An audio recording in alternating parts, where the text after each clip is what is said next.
Do you remember your son's name? Jinwoo. Sung Jin-woo's rise from the world's weakest hunter to the fearsome shadow monarch has captivated fans across the globe. But there's a key part of his story that often flies under the radar, one that's shrouded in mystery, power, and heartbreak. That's the story of his father, Sung Il-Hwan, a man whose disappearance shaped Jinwoo's life and whose return sent shockwaves through the world. For much of Solo Leveling's early story, Jinwoo's father is nothing more than a ghost, a name mentioned in passing, a question left unanswered. The anime skips over most of his background, leaving fans wondering, who is he? Why did he disappear? And what happened to him all those years ago? Welcome back to your Nerdy Show Anime. I, your host, Anshu-him. Let's dive into the story of Sung Il-Hwan, a man who was never truly absent, but was fighting a battle far beyond the comprehension of the world he left behind.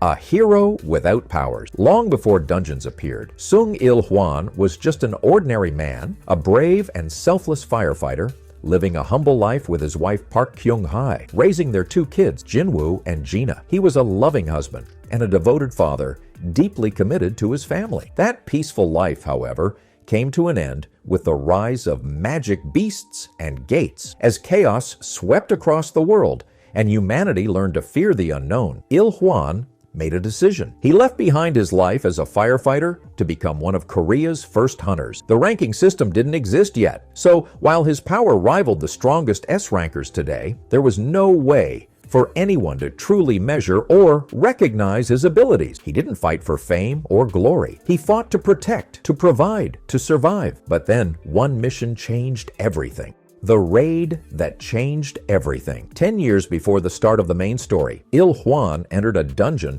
during a routine raid and never came back. He was presumed dead. His body was never recovered. And for a decade, his family lived with that silence, his wife forced to raise their children alone, while Jinwoo, the weakest hunter, grew up believing his father had died a meaningless death. But that couldn't have been further from the truth. Il-Hwan hadn't died. He'd been trapped inside that dungeon. As he reached the edge of starvation and death, he encountered beings far beyond his understanding. The rulers, these celestial entities, locked in an eternal war with the Monarchs, saved Il-Hwan and granted him a portion of their power. But they didn't do it out of kindness. They had a mission for him. They had foreseen the rise of a new shadow monarch, and they needed someone strong enough to stop him before he could destroy the world. That shadow monarch was Jinwoo. Il-Hwan, still believing in his purpose and unaware of the identity of the future monarch, agreed to the task. He had no way back to Earth, no communication with his family. All he had was a mission and the silent hope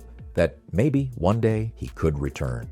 A return shrouded in mystery, Il-Hwan reappears. That chance finally came when Ashborn, the original Shadow Monarch, chose Jinwoo as his host. The rulers sensed the shift and sent Il-Hwan back to Earth to carry out his task. He reappeared inside a dungeon on American soil, where a group of A-rank hunters encountered him. Not recognizing him and believing he was a threat, they attacked. He swatted them aside with ease. Captured by the Federal Bureau of Hunters, Il-Hwan found himself interrogated by none other than Hwang Dong-soo, a man who held a deep grudge against Jinwoo for killing his brother. The interrogation turned violent. Il-Hwan overpowered Hwang with terrifying ease, destroying the Bureau's HQ in the process. From there, he vanished, realizing that he could no longer rely on others. The mission would have to be completed alone, but fate wasn't finished with him. Il-Hwan lured one of the monarchs, Silad, to America in hopes of confronting and defeating him. They clashed in a battle that shook the very air, but Silad proved stronger, forcing Il-Hwan to retreat. Still, he survived, something few could say after facing a monarch. A father's worst nightmare. When the rulers opened a massive S-rank gate in Tokyo, Il-Hwan saw his opportunity. He traveled to Japan, hoping to end it all, but what he found shattered him. The Shadow Monarch was his son. Everything he had done, every battle he had fought, every moment of suffering he had endured, it had all led to this, and he couldn't bring himself to kill the boy he had once carried on his shoulders. The rulers, witnessing Jinwoo's strength and potential, began to reconsider. After Jinwoo defeated Legia, one of the monarchs, the rulers changed their plan. Instead of destroying him, they now tasked Il-Hwan with a new mission: protect your son. It was a mission Il-Hwan accepted without hesitation.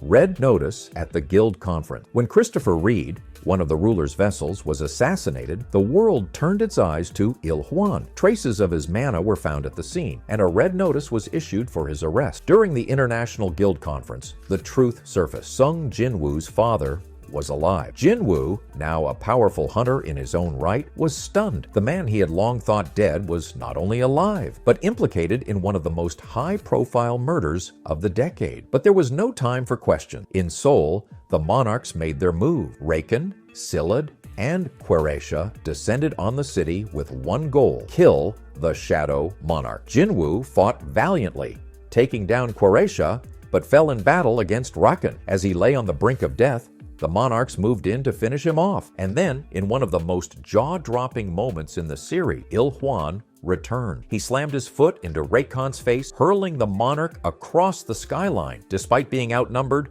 Il-Hwan held his ground, stalling the Monarchs long enough for Jinwoo to revive, his power now fully awakened by Ashbourne's true gift. A final goodbye. Father and son reunited. When the Monarchs unleashed their final attacks, Il-Hwan gave everything he had to protect his son. Even when Sillad severed his arm and summoned a massive ice meteor to destroy the city, Il-Hwan stood firm until Beru, Jinwoo's shadow soldier, shattered the meteor with a single blow. And then, with darkness surrounding them, Jinwoo rose again, the true Shadow Monarch. He made quick work of Raken and Sillad, annihilating them with a power that even the rulers hadn't anticipated. But Il-Hwan's fight had taken its toll. His body, having burned through the ruler's power, began to crumble. As light overtook him, Jinwoo found his father, battered, broken, but alive. Il-Hwan, with what little time he had left, finally spoke to his son. He told him the truth about the dungeon, the rulers, the mission, the impossible choice he'd had to make. And then, with tears in his eyes, he embraced Jinwoo one last time. A father's apology, a farewell, and a final moment of peace. Then he was gone. But Jinwoo wasn't done. After defeating the Monarchs and saving the world, he requested one final gift from the rulers, the Cup of Reincarnation. With it, the timeline was rewritten. In this new world, there were no dungeons, no monarch, no war, just a peaceful life for everyone he loved. And in this world, Sung Il-Hwan never disappeared. He lived on as a firefighter, a husband, a father, and when he began to remember fragments of the original timeline, he chose to let them go, asking the rulers to erase those memories. All he wanted now was a normal life with his family.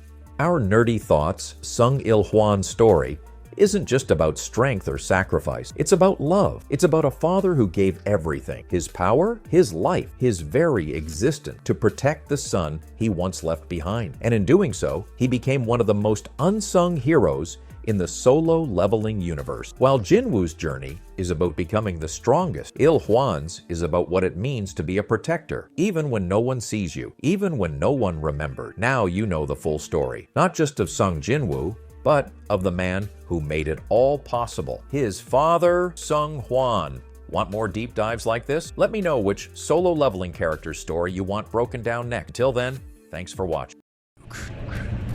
死んでも俺の目から逃れられないと思い